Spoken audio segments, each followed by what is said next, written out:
fora do... Aí começou. Então, pessoal, boa noite. Gostaria de agradecer a presença de vocês aqui no nosso projeto, o projeto de ensino saúde na universidade. Ele é um braço do projeto que se chama Espaço Aberto para a Saúde, que entrevista especialistas na área da saúde para a gente poder ter mais saúde e qualidade de vida, né, visando isso. Esse projeto de ensino ele foi criado durante a pandemia para poder levar conteúdos, né, para toda a população que estava interessada em aprender mais, se instrumentalizar, se aperfeiçoar. E hoje a gente está aqui com a Rosicléia. A professora Rosicléia Estevão Nascimento, ela vai falar para a gente hoje um tema muito especial, delicado, né, falar um pouco sobre a saúde da população negra no Brasil.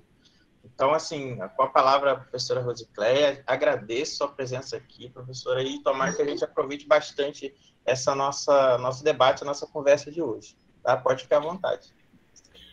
Muito obrigada, boa noite a todos e todas. Agradeço o convite do professor Jorge, né, para abordar esse tema, a saúde da população negra no Brasil. Para quem me conhece sabe que eu tenho um carinho muito grande por esse tema, porque ele nos faz refletir, né, sobre as condições de vida, saúde, não só da população negra, mas da população como um todo, né? E, infelizmente, a população negra ela é mais fragilizada, fica mais vulnerável às consequências aí de vários aspectos econômicos, políticos, sociais, né? Então, o risco, a vulnerabilidade dela é muito maior do que a dos outros grupos. Bom,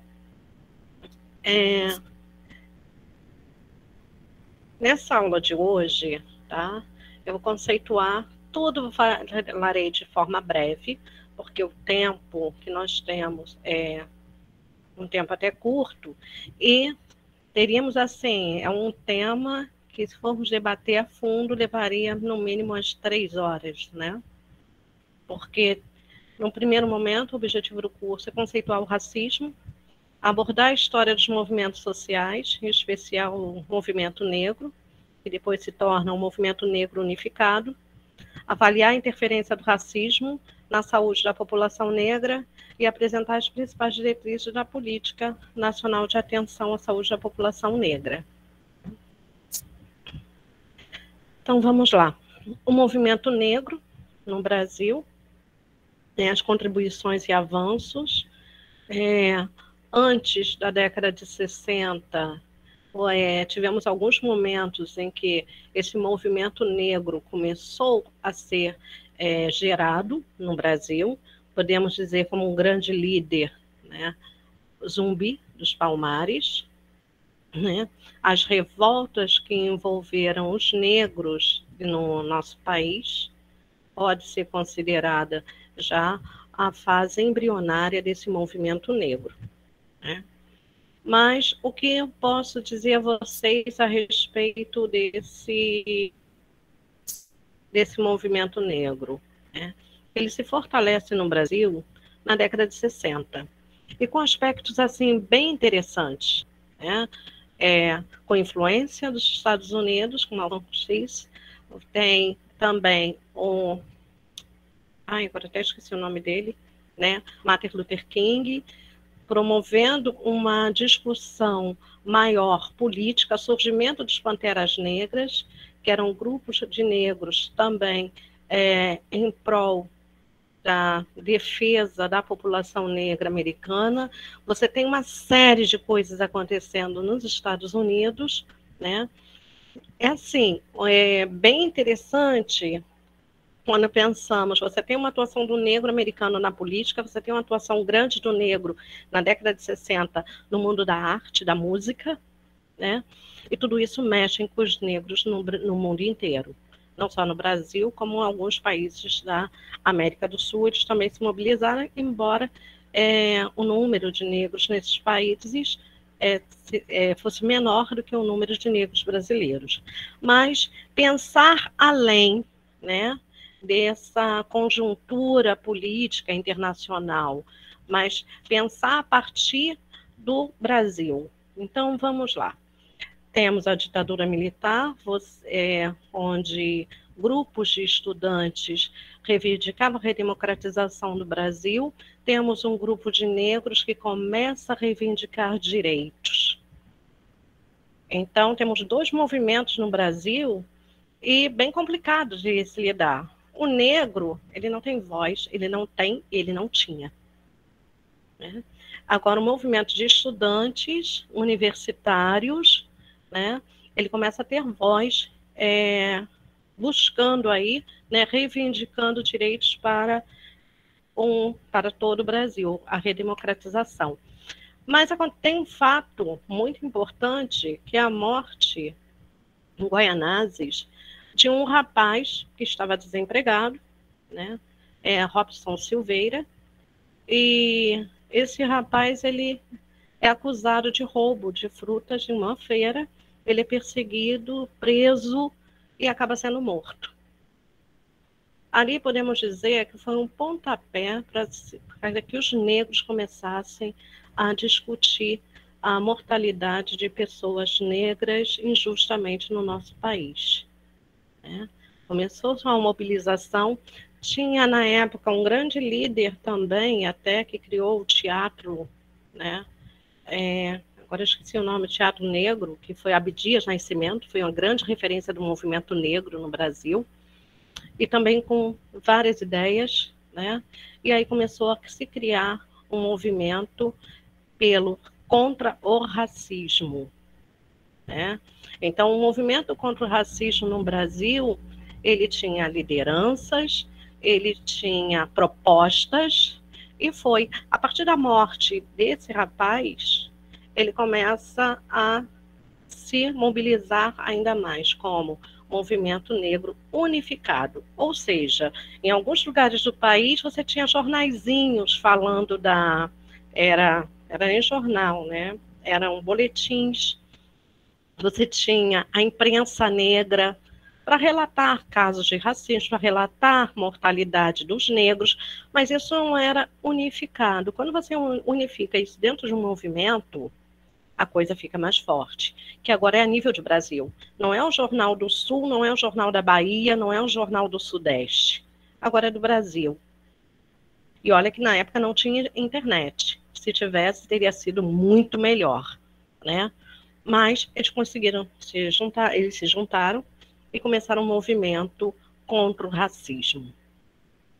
Contra o racismo e contra as condições de vida da população negra. Esse movimento ele cresce. Quando chega no período de democratização, esse grupo está lá na época, tá? Eles não estão afastados, eles estão por perto no grupo que cria a nova Constituinte. Então, tem um processo de Constituinte que é a elaboração de proposta que irá compor a Constituição do Brasil. Esse grupo estava lá, ele estava representado, porque durante vários anos eles conseguiram conversar com a esquerda e com a direita, principalmente com a esquerda, e conseguiram ali criar, né, algumas propostas que deveriam ser levadas à Constituição. E eles conseguiram. O grande avanço foi criminalizar, né, o racismo, que antes nós tínhamos o crime de injúria, que é do Código Penal de 1947, né? E a injúria, ela é crime? Sim, mas as penas da injúria eram muito mais brandas do que o do racismo, e aí quando eles conseguem criminalizar o racismo no Brasil, em 1988, e aí tem outras propostas de que tem várias mudanças. Antes, o Sistema Único de Saúde só atendia o quê? A trabalhador com carteira assinada, né, que eram inseridos no sistema previdenciário. Nesse momento, não. Toda a população deveria ter direito. E quem era mais desprotegido era a população negra. Ela era mais desprotegida aqui. Né? Porque a maioria dos negros, desde a abolição, eles sobreviviam através de trabalhos, né, feitos sem registro em carteira, né? Como eles chamavam, como chamamos hoje, faziam bicos para tentar sobreviver, né? Uma mão de obra informatizada. Agora até esqueci o termo. Mas o que acontece a partir daí, né? ela, informal, aliás, ela começa, né, a se construir. Isso não vem do nada, gente. Negros, poucos negros que tinham ainda acesso aos estudos, à academia, eles começam a traçar aí um caminho do que seria melhor para toda a população. Tá? E aí sim, voltar e tentar mobilizar a massa de negros no Brasil para fazer valer suas reivindicações. Né? E a partir daí, ele cria esse movimento negro unificado, e aí se reconhece, né, a partir da Constituição, a partir do movimento negro consolidado, e aí a população começa a entender um pouquinho mais. Você não pode chamar mais o outro de macaco, você não pode mais inferiorizar o outro, porque temos agora o que é o racismo. Ele está bem definido dentro da nossa Constituição, dentro dos códigos. Então, a partir daí, a pessoa precisa entender o que é o racismo: inferiorizar, discriminar uma raça ou etnia. Dentro do campo da injúria, né? A injúria é a ofensa, ainda que você esteja falando da negra suja, está no campo individual. Né? Agora, quando ofende ao grupo, ao coletivo, temos o racismo. E as consequências do racismo? Tá? As consequências do racismo nós observamos hoje. Ele pode levar até a morte. Ele pode levar a lesões, a lesão corporal, vai da lesão corporal até a morte. É o tapinha, é a briga, é aquele jovem que levou uma surra, vai ficar paraplégico, né, por conta do racismo. Psicológico, ninguém quer que qualquer pessoa discriminada ou inferiorizada, ela não tem a saúde mental perfeita, porque ela não está inserida socialmente. Tá? Ao contrário, em cada grupo que ela tenta se incluir, ela é discriminada. Ela é discriminada por todas as condições, cor da pele, pela questão financeira, né, social, as condições de moradia. Ela é inferiorizada por vários aspectos e até mesmo por não ter instrução. Por mais que um negro tenha condições a esses itens que eu falei, na maioria das vezes, quando as pessoas olham e falam, mas é negro. E aí, quando você percebe, é um negro, mas o negro é o doutor. Nossa, ele é doutor? Não sabia, né? Então, isso causa danos. Mesmo ele sendo um doutor, isso causa danos psicológicos, sim. Causa problemas, né? De inserção, de como essa pessoa se vê, como ela se apresenta e como ela quer ser vista também na sociedade.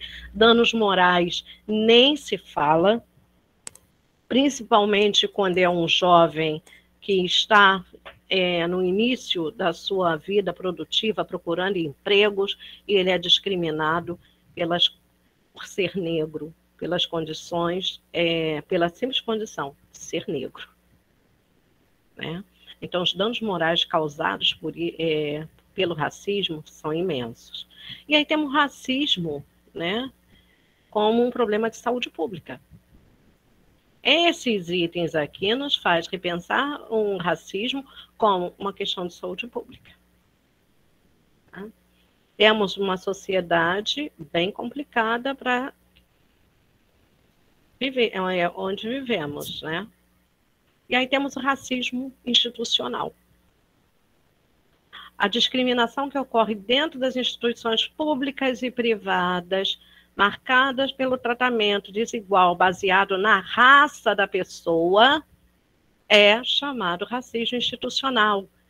O funcionário ele não vai falar da forma pejorativa ou com xingamentos à pessoa, mas ele vai dar um tratamento desigual porque ela é negra. Tá? E aí você percebe quando isso acontece, quando as condições são mais favoráveis à inserção do branco dentro dessas instituições do que os não brancos, tá? Do que a população não branca. E aí podemos colocar um negro, podemos colocar um indígena, podemos colocar várias categorias, né? É o pardo, o preto, pardo e indígenas dentro dessa categoria. Porque a escala, como nós conhecemos, e tem até um movimento, o colorismo, né? Que quanto mais claro, mais você consegue se inserir no meio social, menos você sofrerá esse racismo. Então, você pode ser negro, mas se você for um negro claro, você vai sofrer o racismo institucional, só que em menor proporção do que o preto retinto. E aí temos algo, né, que é importante, eu posso até pular isso, mas está dentro até de uma das diretrizes da política de atenção integral à saúde da população negra, né, que é essa portaria aqui, número 34, de 1º de fevereiro de 2007, que estabelece o critério da autodeclaração de cor, onde o próprio indivíduo determina a sua, seguindo os critérios de pertencimento de acordo com a sua origem.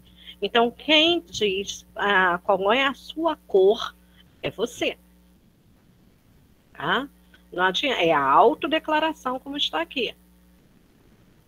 A pessoa, às vezes, ela não responde, né?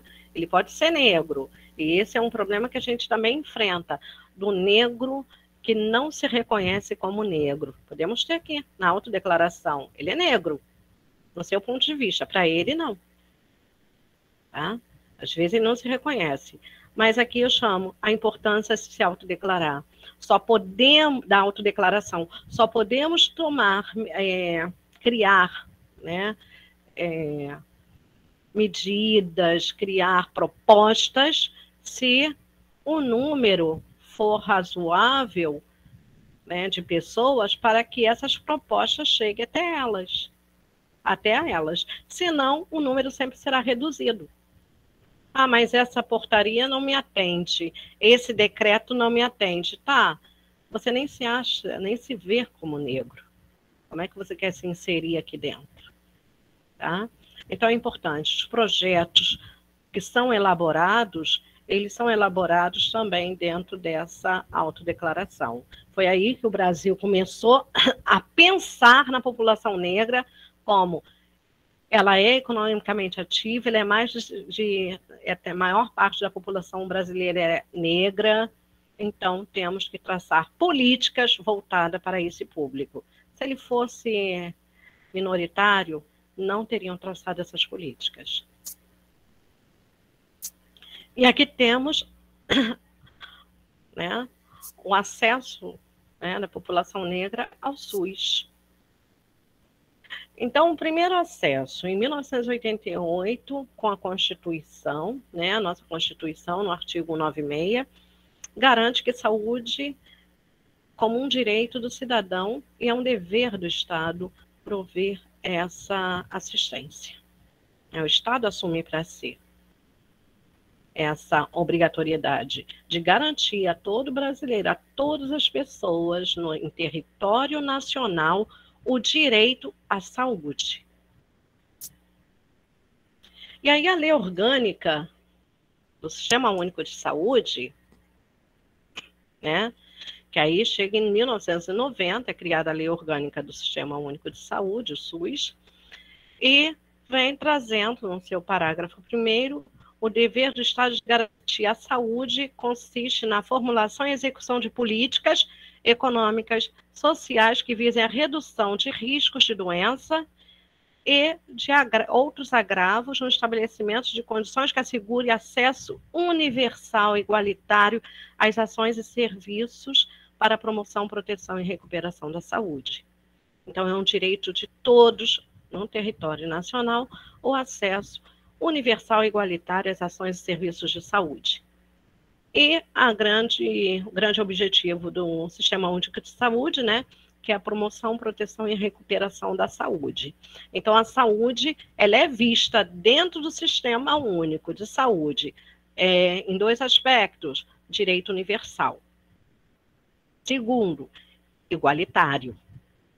E terceiro, como um direito fundamental do ser humano, devendo o Estado prover as condições indispensáveis ao seu pleno exercício. E aí entram vários contextos, como os fatores condicionantes e determinantes de saúde, como acesso à moradia, à renda, transporte, habitação, saneamento básico, lazer, né, salário e renda, vários outros itens, como fatores condicionantes e determinantes e condicionantes de saúde, e que é uma obrigação do Estado estar provendo as condições para que o indivíduo no brasileiro, cidadão brasileiro, tenha acesso a essas condições. E aí vem a questão básica, né? Os níveis de saúde expressam a organização social e econômica do país, tendo a saúde como determinantes e condicionantes. Então, para você ter saúde, de verdade, você precisa de tudo isso: alimentação, moradia, saneamento básico, meio ambiente, trabalho, renda, educação, atividade física, né, que entrou esse item. Atividade física entrou em 2020, 2019 e 2020, eu não lembro, que ele não tinha. O transporte, o lazer, o acesso aos bens e serviços essenciais, entre eles os bens e serviços do ambiente de saúde. Tá? E aí, dos objetivos e atribuições, assistência às pessoas por intermédio de ações de promoção, proteção e recuperação da saúde, com a realização integrada das ações assistenciais e das atividades preventivas. Bom, por que eu estou pegando esses itens lá da Lei 8.080? Vamos refletir a partir de agora, tá, um pouquinho desse direito que é garantido pela Constituição, está lá resguardado dentro da Lei Orgânica do Sistema Único de Saúde, 8080, como um direito universal, e fazer um contraponto entre a saúde da população negra e os dados que os dados nos revelam, para podermos refletir, porque essa é uma obrigação do nosso Estado, estar garantindo esse direito a essa população também, né? E aí vem um ponto bem chave. No capítulo 2, né, no item 4, ele vai dizer: igualdade da assistência à saúde sem preconceitos ou privilégios de qualquer espécie. Atender, tratar, cuidar de todos sem nenhum preconceito e sem privilégios. Essa é uma grande responsabilidade que é jogada nas costas, não do Estado em si, mas dos seus representantes. Quem são? Os profissionais de saúde. Tá? Quem está dentro dos hospitais, por mais que todo o contexto leve e reforça o racismo institucional, quem está à frente é um profissional. E a ele cabe garantir essa igualdade na assistência. Cabe a ele não se ter preconceito, nem dar privilégio a um e a outro, principalmente relacionado à cor da pele. Bom, não.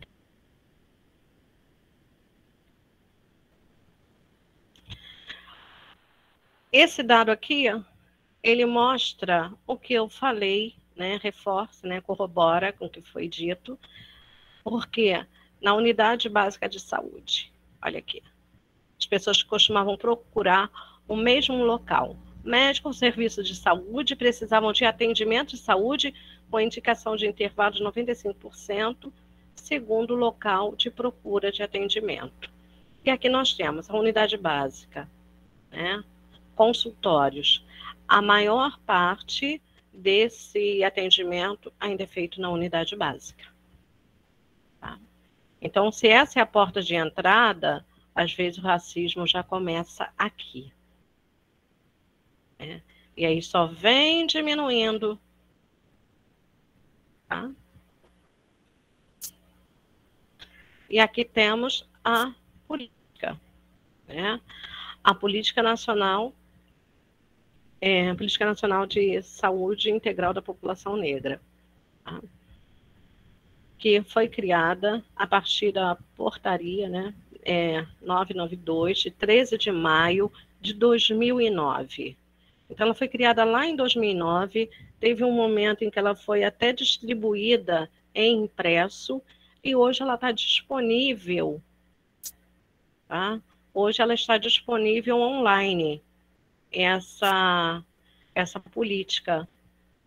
Ela é bem bonitinha e bem interessante de se ler, e também foi atualizada em 2017. Tá? E aí, o que ela traz de novo para a gente? Tá? A proposta, o objetivo da política é de diminuir o racismo institucional dentro do sistema de saúde. Né? Então, a partir do momento que nessa reformulação, ela traz um novo item importante, o quesito cor, raça e cor, em 1º de fevereiro de 2017. Então, isso está muito recente. Ao longo aí da história, antes, o quesito cor não era cobrado, não era registrado.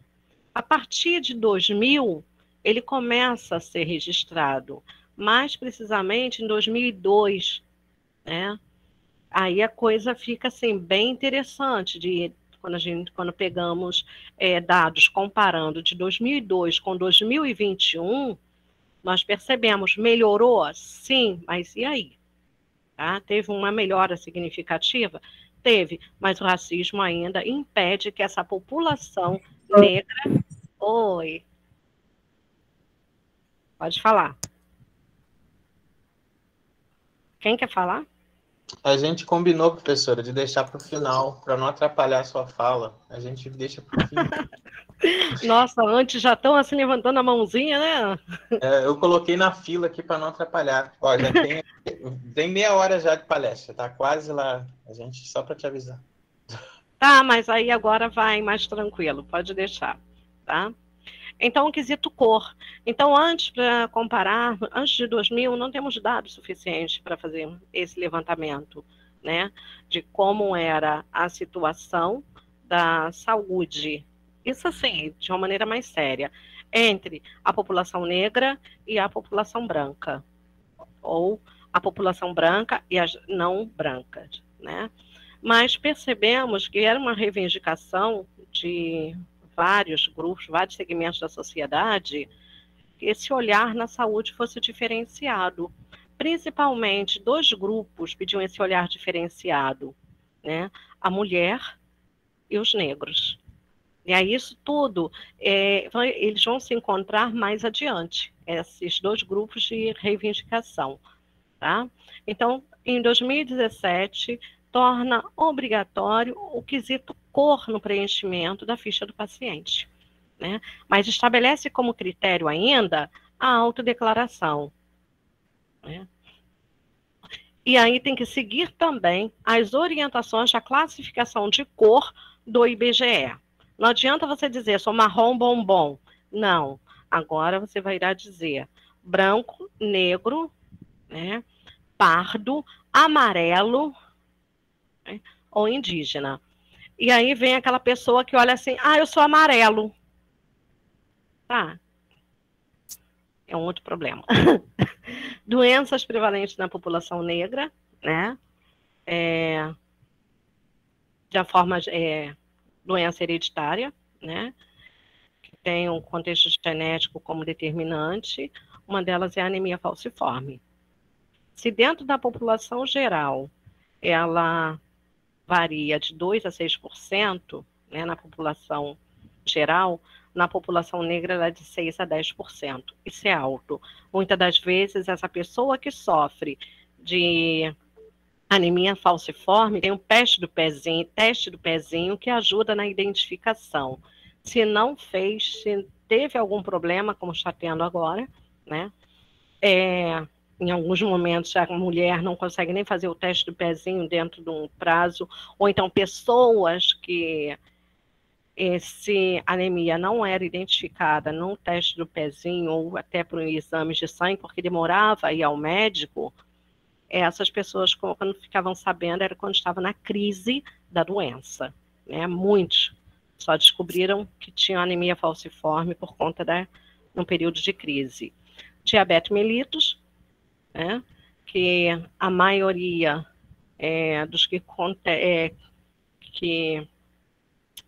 a maioria das pessoas que têm diabetes mellitus são negros, né? A incidência dela chega até ser maior em homens negros do que nas mulheres, né?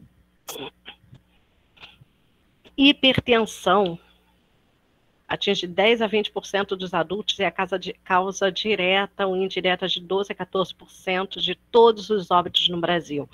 Ela é gravíssima. Ela, junto com a diabetes, né, ela causa um problema sério no sistema de saúde. Você observa as clínicas de doença, de tratamento de pacientes com doença renal, você vê que a grande maioria ali dentro são negros, né? Se você observar o número de óbitos pelo quesito cor, né, por infarto, a maioria são negros. Então, esses itens nos ajudam a refletir um pouquinho sobre essa questão da população negra e quantas vezes esse paciente chega à unidade e ele não é atendido adequadamente. E não é, tá? A deficiência de glicose 6-fosfato de desidrogenase, né, que acompanha aí mais os negros americanos ou do Oriente Médio, mas aí por conta de outros fatores também pode ser observado aqui no Brasil. Mortalidade de mulheres negras, tá? Olha aqui, só em 2020, eu tinha feito uma tabelinha, mas aí 1 hora não dá para a gente falar tudo, e esse é um tema que as pessoas querem falar muito, tá? A mortalidade da mulher negra em relação à branca, como eu falei, quando você pega os dados de 2000, está bem parecido, embora a branca esteja num nível ainda menor de mortalidade, pouco menor do que a negra, né?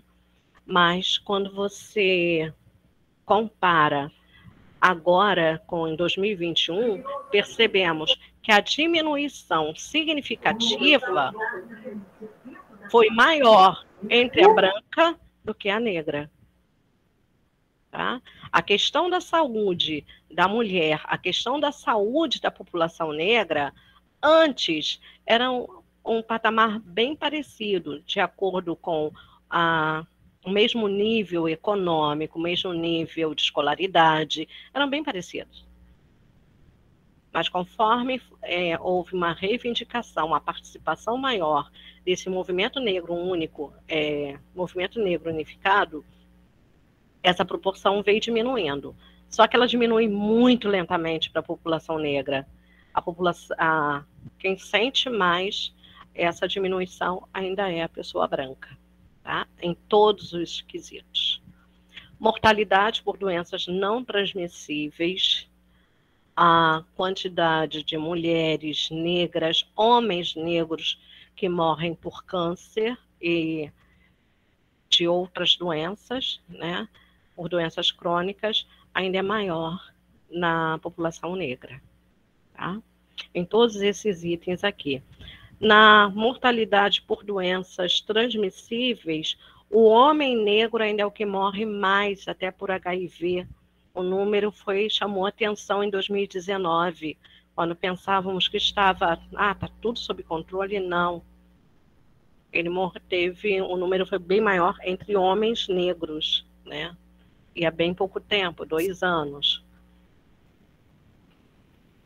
Bom, e aí temos um outro problema, né, de saúde pública, que é a mortalidade por causas externas. Uma delas podemos pegar como base a violência, né? que ela nos chama muita atenção. Não, nem... eu entrei com... Tá, depois eu volto para a violência. Pegar esse aqui, mortalidade de crianças negras, né? Que em 2002 era 40 mil total, hoje temos 15.748. Então, o que isso significa? Significa vários projetos, vários grupos trabalhando para que esse número reduzisse no país. Foram vários programas sociais voltados para isso. Programas de vacinação, programas de alimentação e renda, vários para tentar diminuir. E realmente conseguiu uma melhora assim, significativa, se pegarmos de 2002 até 2001. Né? Mas as crianças negras ainda continuam morrendo mais do que as brancas. Né? E dá para perceber que em termos de redução, né, foi significativa sim, mas ainda está muito além do desejado. Aqui, tá, essa população indígena, ela me assusta. Olha como quase mantém instável em todos os itens. Mortalidade da mulher indígena, mortalidade obstétrica da mulher indígena, ela quase permanece instável ao longo desses anos, ao longo de quase 20 anos. Em poucos momentos, poucos itens, eu vi uma diminuição significativa, né, na mortalidade da pessoa indígena.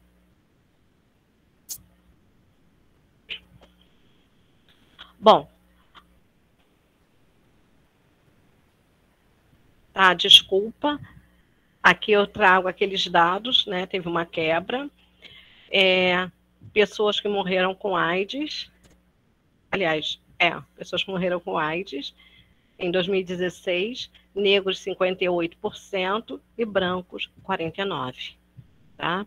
Em 2019, continua a mesma porcentagem. Acho que aqui aumenta em 2019. Eu não tive tempo de inserir esse dado, mas aqui aumenta um pouco esse quesito.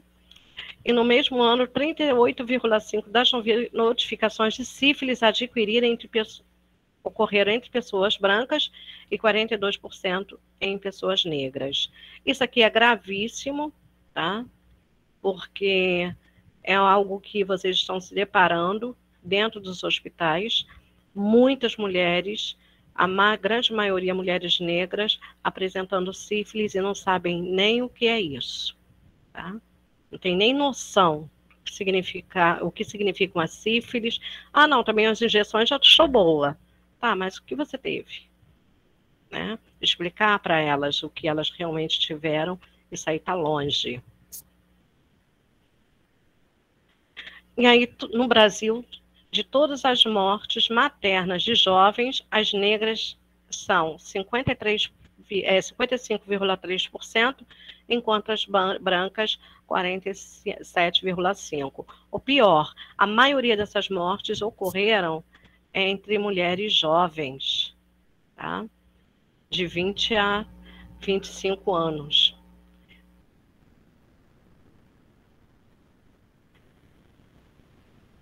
Aqui, ainda em 2017, ele chama atenção para esse item, né, das mulheres, na política de atenção à saúde da mulher negra, que 60% das mulheres na mortalidade materna eram negras, em comparação com 34% das brancas.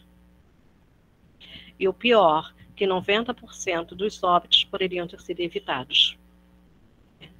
Isso é uma constatação de todos que observam, pesquisam essa mortalidade materna. Aqui eu trouxe um pouco dos dados da sífilis em negras em 2014, que eram 65%, nas brancas 25%. Por tuberculose, é um problema também grave que atinge essa população, pelas condições de segurança alimentar, pelas condições de vida, saneamento Isso se agrava na população negra, e 57,5% da população, das pessoas que apresentaram, eram negras. E aí a questão da violência, né? Podemos dizer, o contexto de violência que ceifa a vida de tantas pessoas no nosso Brasil, ela tem características diferentes, né? Nós temos a característica da violência no campo, a violência das cidades, a violência mediada pelo tráfico de drogas. Então, tem esse contexto, ele é bem complicado, e aí a gente para pensar. O número de jovens mortos no Brasil é imenso, é muito grande. Tá? Eu trouxe, até deixei um dado aqui, mas o número é muito grande, e que nos chama a atenção é que, por mais que a gente vive numa cidade, num estado super violento que é o Rio de Janeiro, mas ele ainda não é o mais violento do Brasil, essa região ainda não é a mais violenta, tá? Os mais violentos eles estão lá no Nordeste e Norte do Brasil, Nordeste e Centro-Oeste do Brasil. São os lugares mais violentos do país, né? E aí nós temos essa tragédia, né? Que eu chamo isso de uma tragédia, que são pessoas com idade de 20 até 20, de 15, né? De 15 a 29 anos, e que morrem de forma assim tão precoce no nosso país, em idade produtiva. E aí temos aqui os dados do IPEA de 2019, né? Que de cada 100 jovens entre 15 e 19 anos que morreram no país por qualquer causa, 39 foram vítimas da violência letal. Tá? E entre aqueles que possuíam 20 a 24, foram 38 vítimas de homicídio a cada 100 óbitos. Esse número aqui é altíssimo. E entre aqueles de 25 a 29 anos, foram 31 óbitos. E aqui está o quadro de homicídio. E olha que ele nem foi o mais grave. Eu acho que esse aqui é brando. Se você pegar os dados de 2015 e 2016, ele assusta, tá? Pela quantidade de pessoas que morreram de janeiro até julho de 2015. Foi uma coisa assim assustadora. E depois começaram a prestar atenção que os números já estavam altos demais e começaram a agir de uma forma a prevenir mais essa mortalidade, né, por homicídio. Então, em 2019, dos 45.503 homicídios ocorridos no Brasil, 51,3, né, vitimaram jovens entre 15 a 29 anos. E aí nós temos o quê? Que a grande maioria, né, desses jovens eram jovens negros. Aqui. Tá? Está na outra tabela. E aí, no total de jovens assassinados nesse ano, foram 333.330 jovens, entre 15 a 29 anos. Não estamos falando nem de 15 a 35, porque tem grupos que pegam essa escala de 15 a 35, mas de 15 a 29. É muita gente assassinada. Tá? E aí são centenas de milhares de indivíduos que não tiveram a chance de concluir sua vida escolar, de construir um caminho profissional, de formar sua própria família. Alguns até formam. A maioria desses jovens, tá, que morrem, eles já têm um filho, ou tem aquela namorada que ele engravidou, vai morar junto na casa de alguém, né? Ou na casa dele, ou na casa, arruma um cantinho para eles. E geralmente esses jovens já deixam filhos. Quando chega aos 20 anos, 18, 20 anos, ele já tem um filhinho, né? Ou ele ou ela. Ou de serem reconhecidos pelas suas conquistas. Não tem reconhecimento pelas conquistas, pelas suas conquistas. Dentro do nosso contexto, infelizmente, muitas das vezes, isso é tirado dele.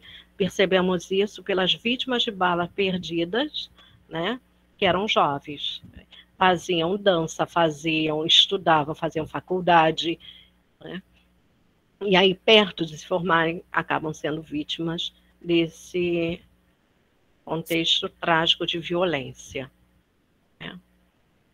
E aqui os negros, né, como vítimas dos homicídios, dentro de um quadro geral, né, temos aqui 77%. Tá? E não negros, 29,9%. E aí temos um outro problema também.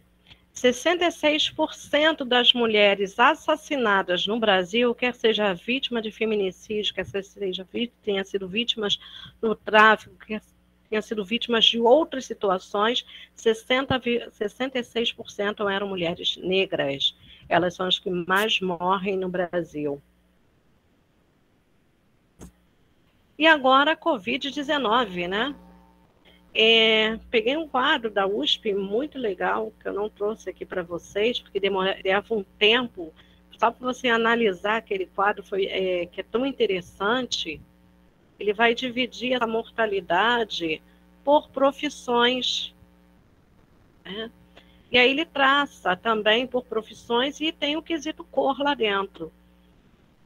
E o que é interessante, a maioria das pessoas que morreram até 2021 por Covid, eram trabalhadores do comércio, e a grande maioria, negros. Tá?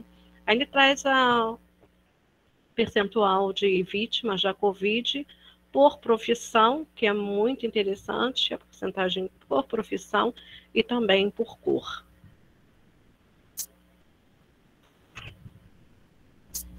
Bom, para finalizar, né, o que isso nos mostra que a política, né, de políticas públicas de atenção integral à saúde da população negra quer nos mostrar é que, primeiro, precisamos refletir sobre os programas e qualidade de serviços prestados. Todos esses aqui. Segurança alimentar. Qual é a qualidade da alimentação dessa família? Qual é a qualidade de alimentação e acesso à alimentação da criança negra? Tá? Muitas das vezes, infelizmente, a pandemia mostrou isso de forma bem clara, que a alimentação realmente da criança negra ou do pobre ainda está ligada ao sistema de ensino, está ligada à escola, né? Saneamento básico. A grande maioria da população negra, é a maioria mesmo, acho que está em 67%, né, da população negra que não tem, que moram em condições mais precárias. Né? Então, com falta de saneamento, moradia, as condições de moradia, se você olhar em alguns lugares, passear um pouquinho pela nossa cidade ou em alguns lugares do Brasil, você vai perceber como essa questão da moradia ela é muito complicada no nosso país. Às vezes é uma família inteira morando em uma casa com 2, 3 cômodos. E uma família inteira que eu digo assim, mais de 5 pessoas dentro de casa. Tá? A renda, a mesma coisa. Renda que não cobre essa família, o sustento dessa família. Muitas das vezes ele depende o quê? Da ajuda do governo, como tem sido a mudança aí no Bolsa Família, que eu até esqueci o nome, e também da ajuda de instituições não governamentais e também de igreja para tentar sobreviver, garantir um pouco mais de alimento e de sustento para sua família. Trabalho em uma população, em um país onde experimentamos mais de um índice imenso de desemprego, né? Isso é grave, a situação não se resolve, não vai resolver isso ainda. Então, trabalho, renda, vai garantir o quê? Um mínimo de qualidade de vida. Garantindo qualidade de vida, menos adoecimento. Trabalho e renda vai garantir mais lazer e segurança. Proteção social. Proteção social no sentido de que você contará com a Previdência Social, Segurança social no sentido que você irá contar com a segurança pública, até mesmo ter sua residência em uma área mais segura. Então, o trabalho, a renda seriam fundamentais para garantir isso tudo, né, e uma melhor qualidade de vida à população negra, já que o salário do negro é menor que do branco. Né? E aí tem a escala, que no topo, não, é abaixo de tudo, quem ganha é a mulher negra. Primeiro vem o homem branco, a mulher branca, o homem negro, por último, a mulher negra. E é essa mulher negra que, na maioria das vezes, sozinha tem que sustentar a família inteira. E aí, o outro contexto seria até outra palestra, né? Uma outra aula. Mas esse é um contexto que nós estamos observando. Garantir acesso a essa qualidade de vida seria diminuir também, né, esse atendimento aqui na saúde, porque qualidade de vida tem tudo a ver com a saúde da população, garantir essa saúde psíquica nessa população, garantir a saúde física dessa população, prevenção de doenças. Se investe muito em prevenção, mas não chega até esse grupo que é a população negra.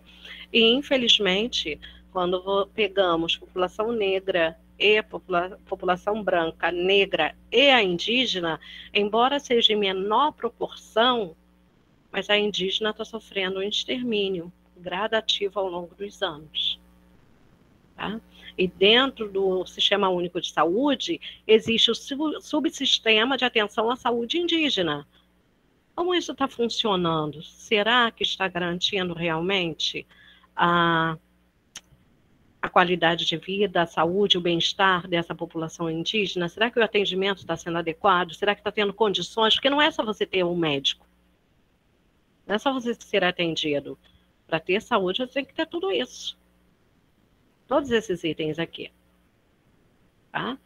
Porque você precisa comprar o remédio, você precisa ter uma alimentação adequada para elevar a sua imunidade. Você precisa ficar longe do estresse, e é estressante pensar em educação, em trabalho, na renda, em contas, e eles não têm tantas contas, mas têm muitas dívidas também, pequenas, por conta para garantir um mínimo de sobrevivência. É isso que a população tem feito. Tanto a população negra, a população indígena ou a população pobre tem feito. Né? Então, lógico que a diabetes e hipertensão, quando esses itens aqui não estão funcionando bem, não tem onde morar, não tem uma renda, não tem trabalho, vai encher o sistema de saúde. Tá? E se ele está na rua, ele já é um outro problema. Né? Então, são vários contextos. Acho que é isso, falei demais. Professora, com certeza, eu acho que assim, foi bem esclarecedor. Eu acho que a gente tem que pensar assim, que a população do Brasil é uma população miscigenada, sua maioria negra, né? Isso já pelo último censo, e passa por essa coisa que você trouxe para a gente, muito interessante, do autorreconhecimento. A gente percebe que tem esse problema também, assim como tem também o racismo estrutural e todas essas outras nuances que vão se somando. Então, a gente vê aí várias tragédias acontecendo ao mesmo tempo, né? A gente está no meio de uma pandemia, a gente vê catástrofes com problemas de chuva porque não tem planejamento, e sempre afeta as pessoas que elas são mais carentes e as mais necessitadas, né? São as que têm mais vulnerabilidade social, que geralmente são né, indígenas, e assim, várias coisas chamaram muita atenção na sua colocação. Durante a apresentação eu estava ouvindo até e lembrei de uma situação muito triste, né, que a gente está passando por essa coisa toda de politização de tudo, e aí teve notícias que, porque assim, a gente fica, para não falar nome de emissora de televisão, cada canal fala uma coisa, né, eu vejo muito TV Cultura, né, e aí eu acho interessante, assim, que teve uma reportagem falando que as crianças indígenas estavam morrendo de malária, e aí você trouxe também esses dados mostrando isso tudo porque foi politizado determinado medicamento, que eu também não quero ficar falando o nome, né, para dizer que é político, politizou o medicamento, que as crianças não podem tomar o medicamento porque faz parte aí de uma ideia de que isso seria para tratar a Covid. Então, as crianças morrem de malária tendo medicamento, mas não pode ir para lá porque a ideia coletiva é de que não pode levar isso para a Índia, porque aí seria para tratar a Covid. Então, assim, a gente chegou a esse ponto, essa calamidade, assim, coisas absurdas. Mas, assim, queria agradecer, vou abrir aqui para o pessoal falar. E aí, como a gente não grava as perguntas, senão fica muito longa a gravação para a gente botar no YouTube, então queria agradecer o professor Rosicléia, agradecer o Paulo que está querendo falar e a todo mundo que está aqui. Lembrar vocês que a lista de presença está aí, eu não sei se pode ter acontecido algum problema, mas ela está aí. A gente monitora a entrada e saída de cada um, né? Porque o Meet manda para a gente. Quem ficou só 2 minutos para poder assinar a lista não vai receber certificado, infelizmente. Mas quem participou de toda a palestra vai receber o certificado. A gente vai agora fazer umas perguntinhas para a professora Rosicléia, deixar o Paulo falar. E agradeço aí a Daiana que ajudou a gente também. Eu estou só encerrando a gravação aqui. E aí o Paulo pode falar se você quiser, Paulo. Está com você a palavra aí.